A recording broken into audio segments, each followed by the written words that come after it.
उत्तर प्रदेश में ऐतिहासिक जीत हासिल करने के बाद सीएम योगी आदित्यनाथ की शुक्रवार को दोबारा ताजपोशी भी हो गई। कल यूपी में योगी कैबिनेट का शपथ ग्रहण हुआ। सीएम योगी के साथ कुल 52 मंत्रियों ने पद की शपथ ली और कुर्सी संभालने के महज 24 घंटे के अंदर ही एक्शन मोड में नजर आ रहे हैं सीएम योगी। आज ही उनका पहला फैसला भी आ गया है। शनिवार को प्रेस कॉन्फ्रेंस कर सीएम योगी ने ऐलान किया है कि मुफ्त राशन योजना को 3 महीने और बढ़ाया जाएगा। सीएम ने ये जानकारी कैबिनेट मीटिंग के बाद दी। उन्होंने कहा कि गरीबों के लिए ये बहुत लाभदायक है मुफ्त राशन योजना, इसलिए इसे कुछ महीने और बढ़ाने का फैसला लिया गया है। सीएम ने बताया कि मार्च 2022 में खत्म हो रही इस योजना को अब जून 2022 तक जारी रखा जाएगा। यह योजना चूंकि मार्च 2022 तक ही थी, आज मंत्रिमंडल ने निर्णय लिया है कि अगले 3 महीनों के लिए इस योजना को प्रदेश के सभी 15 करोड़ लोगों के लिए फिर से हम लोग लागू करेंगे। और इस योजना को हमारे मंत्रिमंडल ने आज फैसला उत्तर प्रदेश के 15 करोड़ जनता जनार्दन को समर्पित करते हुए कि सरकार डबल इंजन की सरकार पहले भी उत्तर प्रदेश की जनता के साथ खड़ी रही।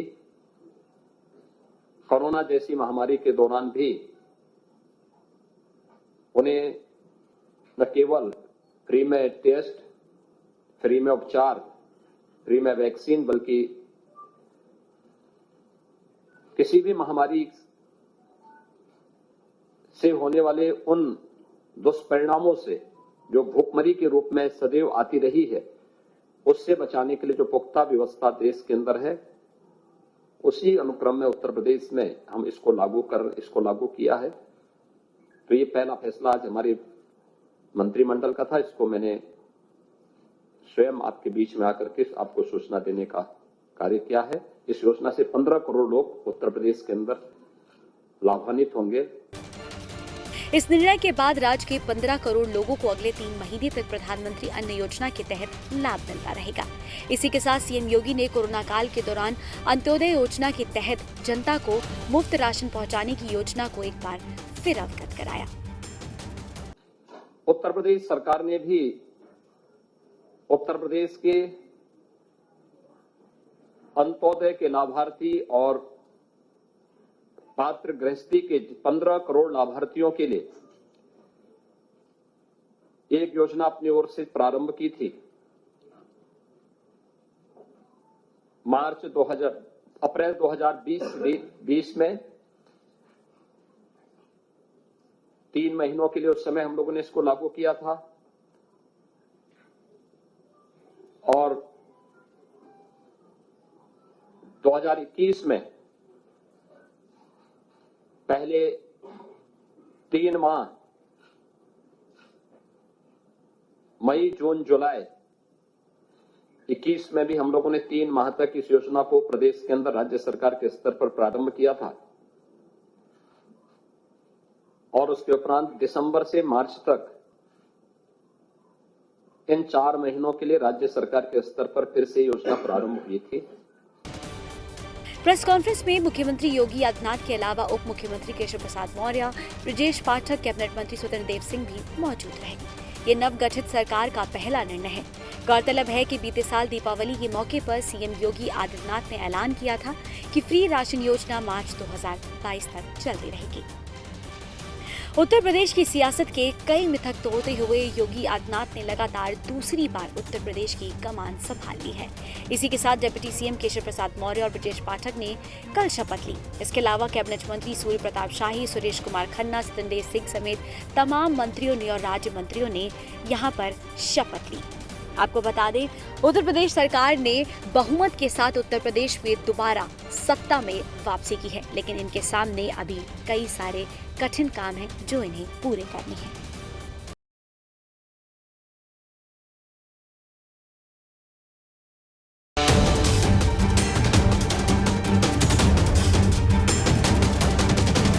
देश में पेट्रोल, डीजल और घरेलू गैस सिलेंडर की कीमतों में बढ़ोतरी के खिलाफ यूथ कांग्रेस के अध्यक्ष श्रीनिवास बीवी के नेतृत्व में भारतीय युवा कांग्रेस कार्यकर्ताओं ने राजधानी दिल्ली में विरोध प्रदर्शन किया। भारतीय युवा कांग्रेस ने शनिवार को बढ़ती महंगाई, पेट्रोल, डीजल और गैस सिलेंडर की कीमतों के खिलाफ तमाम युवा कार्यकर्ताओं ने हाथों में सिलेंडर के पोस्टर लेकर पेट्रोलियम मंत्री हरदीप सिंह पुरी के आवास के बाहर विरोध जताया। प्रदर्शन को देख दिल्ली पुलिस ने जगह जगह पर बैरिकेड्स लगाए और कार्यकर्ताओं को रोकने का प्रयास किया। इस पूरे मामले को लेकर युवा कांग्रेस ने ट्वीट करते हुए लिखा, पेट्रोल डीजल की कीमतों में ऐतिहासिक वृद्धि के खिलाफ प्रदर्शन कर रहे युवा कांग्रेस के सिपाहियों को गिरफ्तार किया जाना मोदी सरकार द्वारा कायरतापूर्ण कृत्य है। मोदी जी, ये युवा कांग्रेस है। आंधी रोके तो हम तूफान, तूफान रोके तो हम आग का दरिया। यूथ कांग्रेस के प्रदर्शन को देखते हुए कांग्रेस महंगाई और पेट्रोल डीजल की बढ़ती कीमतों को लेकर 31 मार्च से 7 अप्रैल तक महंगाई मुक्त भारत अभियान शुरू करेगी। इस दौरान वो महंगाई के खिलाफ विरोध प्रदर्शन करेगी। दरअसल पेट्रोल डीजल की बढ़ती कीमतों से लोगों के जेब पर अब बोझ बढ़ना शुरू हो गया है। दिल्ली एनसीआर में शुक्रवार को एक बार फिर पेट्रोल और डीजल की कीमतों में बढ़ोतरी हुई। इसके तहत पेट्रोल और डीजल की कीमतों में 80 पैसे की बढ़ोतरी की गई। दिल्ली में पेट्रोल 97 रुपए 71 पैसे प्रति लीटर, वहीं डीजल 89 रुपए 7 पैसे प्रति लीटर मिल रहा है।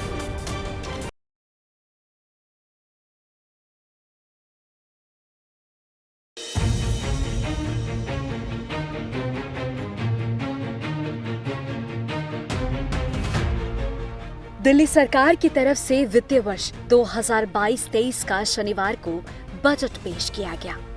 उप मुख्यमंत्री मनीष सिसोदिया ने ये बजट पेश किया। दिल्ली का बजट पेश करते हुए मनीष सिसोदिया ने कहा है कि ये युवाओं के लिए बहुत जरूरी बजट है, इसलिए इसका नाम रोजगार बजट दिया गया है। दिल्ली के वित्त मंत्री सिसोदिया ने कहा कि इस बजट का मकसद आर्थिक कल्याण लाना है। इस बजट में भावी दिल्ली की तस्वीर देखने को मिल रही है। इस बजट में केजरीवाल सरकार ने कई बड़ी बातें कही हैं, जिसमें उन्होंने बताया कि अगले 5 साल में दिल्ली सरकार 20 लाख नई नौकरियां पैदा करेंगी। दिल्ली के मुख्यमंत्री अरविंद केजरीवाल ने कहा कि वित्तीय वर्ष 2022-23 का बजट 76,000 करोड़ का है, जो कि वित्तीय वर्ष 2014 और 15 में 30,940 करोड़ का था। इस हिसाब से लोग ये सोचते हैं कि आखिर महज 7 सालों में दिल्ली सरकार ने इतना बजट कैसे बढ़ा दिया। 2014-15 में जब हमने पहला बजट पेश किया था, वो लगभग 31,000 करोड़ रुपए का बजट था। आज जो बजट पेश किया गया 7 साल के बाद, ये लगभग 76,000 करोड़ का बजट है। 7 साल में ये बजट 2.5 गुना हो गया। ये आज हमारे देश में अगर हम सारी राज्य सरकारें देखें, केंद्र सरकार देखें, ये किसी चमत्कार से कम नहीं है। इतने बड़े स्केल के ऊपर इतना भारी बजट के अंदर इम्प्रूवमेंट कोई चमत्कार से कम नहीं है। ये केवल और केवल एक ही कारण से हुआ, क्योंकि हमारी पार्टी एक कट्टर ईमानदार पार्टी है। हमारी सरकार कट्टर ईमानदार सरकार है, और उस ईमानदारी का नतीजा है कि बजट ने इस किस्म से छलांग ली है। हमने 7 साल के अंदर अननेसेसरी एक्सपेंडिचर को ख़त्म किया, भ्रष्टाचार को ख़त्म किया, रेवेन्यू के अंदर जो लीकेजेस थी, एक्सपेंडिचर में जो लीकेजेस थी, वो सब ख़त्म की, और उसका नतीजा है कि आज दिल्ली के लोगों को इतने बड़े बजट का फ़ायदा मिलने वाला है। तो आइए अब आपको बताते हैं दिल्ली सरकार के रोजगार बजट की अहम बातें। वित्तीय वर्ष 2022-23 का बजट 75,800 करोड़ रुपए का। वित्तीय वर्ष 2014-15 में 30,940 करोड़ रुपए का ये बजट था। युवाओं के लिए रोजगार के अवसर तैयार करेगा रोजगार बजट। पिछले 7 सालों में आपकी सरकार ने 1,78,000 सरकारी नौकरी दी। 1,78,000 सरकारी रोजगार में 51,307 पक्की सरकारी नौकरियां। दिल्ली सरकार का फोकस इस बार retail sector, food and beverage, travel and tourism, logistic and supply chain, entertainment, construction, real estate और ग्रीन एनर्जी में रोजगार देने का होगा। रिटेल मार्केट को बढ़ावा देने के लिए दिल्ली शॉपिंग फेस्टिवल का आयोजन करेगी सरकार। रीब्रांडिंग, रीडेवलपमेंट में अगले 5 साल में रोजगार के 40,000 अवसर मिलेंगे। अगले 5 साल में इनका लक्ष्य है कि वर्किंग पॉपुलेशन 33% से बढ़ाकर 45% तक हो जाए। देश विदेश के ग्राहकों को दिल्ली में बुलाकर शॉपिंग के लिए प्रोत्साहित करने के लिए दिल्ली में शॉपिंग फेस्टिवल किए जाएंगे। दिल्ली में इलेक्ट्रॉनिक सिटी का निर्माण किया जाएगा, जिसमें 80,000 लोगों को रोजगार मिलने की उम्मीद है। दिल्ली बाजार पोर्टल दुकानदारों को उपभोक्ताओं से जोड़ेगा। गांधीनगर में एशिया के सबसे बड़े कपड़ा बाजार को कपड़ा केंद्र के रूप में विकसित किया जाएगा। इसके अलावा सीएम केजरीवाल ने ये भी जानकारी दी है आज कि इस बार के बजट में भिखारी बच्चों को भी इंक्लूड किया गया है। उनके लिए सरकार अलग संस्थान खुलवाएगी। आज हमने 10 करोड़ रुपए इन बच्चों के लिए हम residential state of the art facilities का एक स्कूल बनाएंगे। वो रेजिडेंशियल स्कूल बिल्कुल अलग किस्म का होगा, क्योंकि इन बच्चों को सबसे पहले हमें इमोशनल और साइकोलॉजिकल सपोर्ट देना पड़ेगा। इन बच्चों को जब आप उस ट्रैफिक लाइट से उठा के वहाँ ले जाओगे, बहुत प्रयास किए गए, सारे प्रयास अभी तक फेल हो गए। जितने भी प्रयास अभी तक किए गए वो सारे प्रयास ऐसे थे जिसके अंदर मानवता नहीं थी, मानवीयता नहीं थी। उनको पकड़ा गया। मुझे कनॉट प्लेस हनुमान मंदिर के आसपास से उनको पकड़ते हैं, ले जाके जेल में डाल देते हैं, चाइल्ड केयर सेंटर में डाल देते हैं, वहाँ कोई पूछने वाला नहीं है, वो बच्चे वहाँ से फिर भाग जाते हैं। ये स्कूल ऐसा होगा जहाँ पे उनको सारी अच्छी 5 स्टार सुविधाएं दी जाएंगी और उन बच्चों को मेन स्ट्रीम में लाके उनको एक इज्जत की ज़िंदगी दी जाएगी, उनको एक अच्छा नागरिक बनाया जाएगा। इन सब के अलावा दिल्ली के सभी नागरिकों को ई हेल्थ कार्ड उपलब्ध कराया जाएगा। इसके लिए 160 करोड़ का प्रावधान किया गया है। इसके अलावा एक निशुल्क हेल्थ हेल्पलाइन शुरू की जाएगी। आपको बता दें कि दिल्ली के डिप्टी सीएम मनीष सिसोदिया ने रामधारी सिंह दिनकर की पंक्तियों के साथ आज के बजट भाषण को समाप्त किया।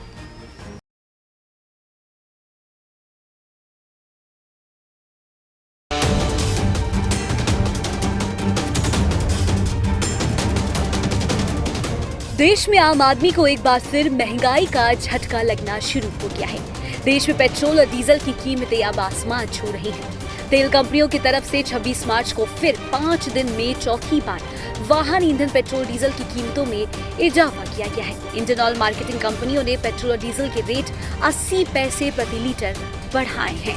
देखते ही देखते करीबन 4 महीने बाद 5 दिन में पेट्रोल और डीजल की कीमत में 3 रुपए 20 पैसे प्रति लीटर की बढ़ोतरी हो चुकी है। पेट्रोल और डीजल के दामों में महज 5 दिनों में 3 रुपए से ज्यादा की वृद्धि ने अब आम उपभोक्ता की चिंता को बढ़ा दिया है। दिल्ली में अब पेट्रोल की कीमत 98 रुपए 61 पैसे प्रति लीटर हो गई है, जो पहले 97 रुपए 81 पैसे थी, जबकि डीजल की कीमत 89 रुपए 7 पैसे तक पहुंच गई है। वहीं मुंबई में पेट्रोल की कीमतें 84 पैसे प्रति लीटर की वृद्धि के साथ 113 रुपए 35 पैसे प्रति लीटर और डीजल की कीमत 85 पैसे की बढ़ोतरी के बाद 97 रुपए 55 पैसे प्रति लीटर तक पहुंच गई है। जबकि कोलकाता में पेट्रोल 83 पैसे की बढ़ोतरी के साथ 108 रुपए 1 पैसे प्रति लीटर और डीजल 89 पैसे की बढ़ोतरी के बाद 93 रुपए 1 पैसे प्रति लीटर पर पहुंच गया है। चेन्नई में पेट्रोल की कीमत 86 पैसे बढ़कर 104 रुपए 43 पैसे प्रति लीटर हो गई है। वहीं डीजल में 76 पैसे की बढ़ोतरी के बाद 94 रुपए 47 पैसे प्रति लीटर पर पहुंच गया है। उत्तर प्रदेश और पंजाब जैसे राज्यों में विधानसभा चुनाव से पहले 4 नवंबर से कीमतें स्थिर थी। इस अवधि के दौरान कच्चे तेल की कीमतों में करीब 20 अमेरिकी डॉलर प्रति बैरल की वृद्धि हुई। 10 मार्च को विधानसभा चुनाव समाप्त होने के बाद से ही दरों में संशोधन लगातार देखने को मिला। इसी को लेकर कांग्रेस बीजेपी पर अब आरोप लगा रही है कि चुनाव खत्म होते ही दाम बढ़ने लग गए। कांग्रेस नेता रणदीप सुरजेवाला ने आज बढ़े दामों के बाद आरोप लगाते हुए ट्वीट कर लिखा, मोदी सरकार में महंगाई तारीख नहीं तकलीफ वही। आज की सुबह भी महंगाई से शुरू। आज फिर से रेट 80 पैसे बढ़ा दिए। नए भारत में डीजल पेट्रोल का रोज नया रेट। लगातार 5 दिन 4 हमला, 3 रुपए 2 पैसे प्रति लीटर की लूट। भाजपा का जारी है जश्न भरा शपथ, जनता को हर रोज महंगाई की चपत। गौरतलब है कि यूक्रेन पर रूसी हमले के बाद से ही कच्चे तेल के बाजार में उतार चढ़ाव जारी है। मार्च के दूसरे हफ्ते में कच्चा तेल $139 प्रति बैरल तक पहुंच गया था। हालांकि बीच में गिरावट के साथ फिर $100 से नीचे भी चला गया। वहीं अब फिर ब्रेंट क्रूड के भाव में मामूली उछाल देखने को मिल रहा है।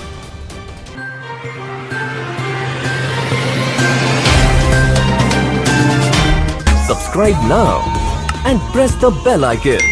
Never miss an update.